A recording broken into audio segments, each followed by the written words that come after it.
बोले my dear students, पहले आपका मल्टीप्लाई करने का बेस बनवाते हैं। सिंपल सी 7 8 जा 56 सबको पता आता है, लेकिन हम यहाँ से बेस बनाते हैं कि जब बेस 10 है तो 2 डिजिट का एक मतलब सिंगल डिजिट के नंबर का मल्टीप्लाई कैसे करते हैं, फिर 2 डिजिट का सिखाते हैं, फिर 3 डिजिट का सिखाते हैं। तो इसमें करते क्या है कि बेस ये नंबर 7 से कितना कम है वो लिखो, 7 से 3 कम है, ठीक है, और यहाँ 2 कम है। यहाँ तक बात क्लियर हुई? तो इनका जब मल्टीप्लाई करेंगे इन दोनों का मल्टीप्लाई कर लेते हैं, 3 2 जा 6।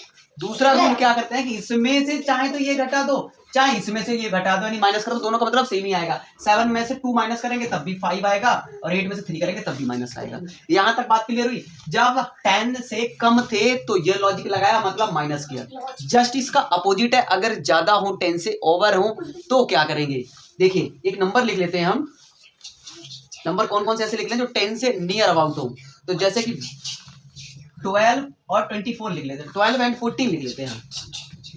तो देखो ये कितना ज्यादा है, ये 2 ज्यादा है, 2 मोर देन है 10, एंड यहाँ पे 4 मोर देन 10। इनका हमको मल्टीप्लाई करना है एक बार में, 4 2 जा 8।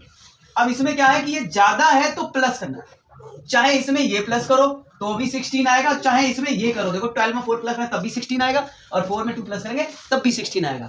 तो जब हम इसको सिंपल सा जल्दी जल्दी करना हो तो 15 इंटू 13 क्या होगा? इन दोनों का मल्टीप्लाई, इन दोनों का मल्टीप्लाई, 3 5 जा 15, 1 कैरी है वो याद रखना आपको। अब 13 में सॉरी 15 में 3 प्लस करेंगे, 15 3 18, और एक कैरी वाला 19। अब इसको रियल वाले मेथड से चेक भी कर लो, 13 5 65 65, 6 कैरी है, 13 1 13, 13 में 6 जोड़ेंगे 19 हो जाएगा, दोनों तरह से चेक हो गया। अब हम ऐसे नंबर की बात कर लेते हैं जिसका बेस 100 हो। यहां पर क्या है, यहां पर आपने बेस माना 100, तो 100 से प्लस वाला इसमें 2 डिजिट चल रहा है। जैसे यहां पर मैंने लिखा 102 और 103, दोनों 100 से ज्यादा हैं। कितने ज्यादा है वो यहां लिख लो ऐसे करके, देखो यहां पे 2 एक्स्ट्रा है और यहां पर 3 एक्स्ट्रा है। यहां तक बात क्लियर हुई? तो इन्हीं दोनों नंबरों का आपस में मल्टीप्लाई होगा, यानी एक्स्ट्रा वालों का 2 3 जा 6। यहां तक बात क्लियर हुई? अब एक बार में चाहे 103 में 2 प्लस करो तब भी 105 बनेगा, और चाहे इसमें ये प्लस करोगे तब भी 105 बनेगा। यही इसका आंसर, इतना सिंपल तरीके से है, आ गया है। अगला एक और चेक कर लो, 102 मल्टीप्लाई 107। हाँ, यहां पर जब रखते हैं 2 डिजिट रखते हैं, थोड़ा मिस्टेक था, ये ध्यान रखना, 2 डिजिट रखते हैं यूज। अगर सिंगल बन रहा है तो आगे 0 लगा देते हैं, अगर डबल बन रहा है तो बहुत अच्छा, जैसे यहाँ पे 7 दूना 14, 7 2 जा 14, खुद ही डबल बन गया तो ये 14 ही रहेगा, 0 नहीं लगाएंगे। अब 102 में 7 जोड़ दो, चाहे 107 में 2 जोड़ दो, 107 में 2 प्लस करेंगे तो कितना हो जाएगा? 109।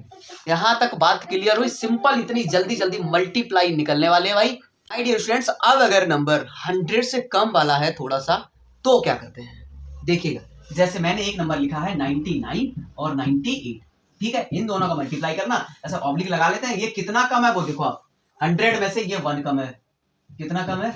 1 कम है, और ये 2 कम है, ठीक है, ऐसे लिख लिया। तो इन दोनों का आपस में मल्टीप्लाई करा जाएगा, 1 2 जा 2, तो वो 02 आप लिखोगे, ठीक है। अब माइनस जो करना चाहे, इस वाले में से क्रॉस चलता है ऐसे, इस वाले में से माइनस करोगे तो ये माइनस करोगे, इससे करोगे तो ये 90, इसमें से 1 माइनस करोगे 97 रहेगा, 99 में से 2 करोगे तब भी 97 रहेगा। यही आपका आंसर है। उम्मीद है आप लोगों को समझ में आ गया होगा। एक आध और समझ लेते हैं, 89 और 88 और कर लेता है। अगला एक और समझ लो, 89 में 88 का और मल्टीप्लाई कर लेते हैं, इसको भी समझ लो जल्दी से। तो ऑब्लिक लगाया ऐसे, यहाँ देखो कितना कम है, 89 में 1 करेंगे तो 90, 90 में यानी कि 11 कम है, ये कितना कम है? 11 कम है, और 88 ये 12 कम होगा, क्योंकि 2 प्लस करेंगे 90 और 90 होगा, ठीक है। यहां तक बात क्लियर हुई? इन दोनों का मल्टीप्लाई करो, 11 में 12 करोगे 132 आएगा, 132 चाहे करके देख लो। यहाँ पे भी वो वाला रूल भी लगा सकते हो 10 के आसपास वाला, जैसे इन दोनों का मल्टीप्लाई 1 2 जा 2, यहाँ पे अलग अलग चाहो तो लगा लो, 1 2 जा 2 हो गया, ठीक है। इसमें सिंगल डिजिट ही चलता है, 11 या फिर 12 में 1 जोड़ोगे, 11 में एक तरफ पूरा लेते हैं और एक तरफ ये वाला लेते हैं, तो 132 आया। कितना आया? 132 आया। अब इसमें क्या लॉजिक था यहाँ पर, वैसे भी आपको अगर याद है तो बहुत अच्छी बात है, नहीं तो नंबर क्या थे आपके? 11 और 12 थे, इसको मिटा दिया अपने हिसाब से, आपको समझना है। तो क्या बन रहे थे एक्शन नंबर 11 और 12, इनका जब आप कैलकुलेशन करते हो अलग, कोई 2 वाले डिजिट वाले हिसाब से सीधा सीधा 1 का 2 के साथ मल्टीप्लाई करें, 1 2 जा 2 हुआ, और 11 में 2 जोड़ेंगे 13 हो गया, 132 हो गया, 132 के 2 ही डिजिट उठाए जाएंगे, तो यहाँ पर 32 लिख लिया, 1 एक्स्ट्रा हो गया, वो कैरी में चला जाएगा, ठीक है। अच्छा भाई, अब दूसरी बात यह है कि चाहे तो इसमें से ये माइनस करो और चाहे इसमें से ये माइनस करो, कोई सा एक कर लो। 88 में से ये माइनस करो, बहुत अच्छा रहेगा, तो ये माइनस करोगे आप तो रहेगा 77 और 1 कैरी वाला 78, कितना रहेगा 78। बिल्कुल आपका फिक्स आंसर है, सीधा सा लॉजिक है। क्या करा हमने, इसमें इससे ये माइनस कर दिया, जो कोई सा क्रॉस में मल्टीप्लाई आपको करना है, मतलब माइनस करना है, जो सिंपल पड़ जाए। 100 से कम है तो माइनस करेंगे, 100 से ज्यादा है तो प्लस करेंगे। तो ये सिंपल पड़ रहा था, ये घटाने में थोड़ा सा अटपटा सा लग रहा था, तो जिनको जल्दी हो 88 में से 11 माइनस करेंगे 77 बचे, और यहाँ पे एक कैरी एक्स्ट्रा था, ये वाला प्लस कर दिया, तो 78 हो गया। यही आंसर है। उम्मीद है कि इस तरह के आप और ज्यादा प्रैक्टिस आप कर सकते हो। तो मैं आपको प्रैक्टिस के लिए कुछ क्वेश्चन लिख देता हूँ, जिनकी प्रैक्टिस आप करिएगा।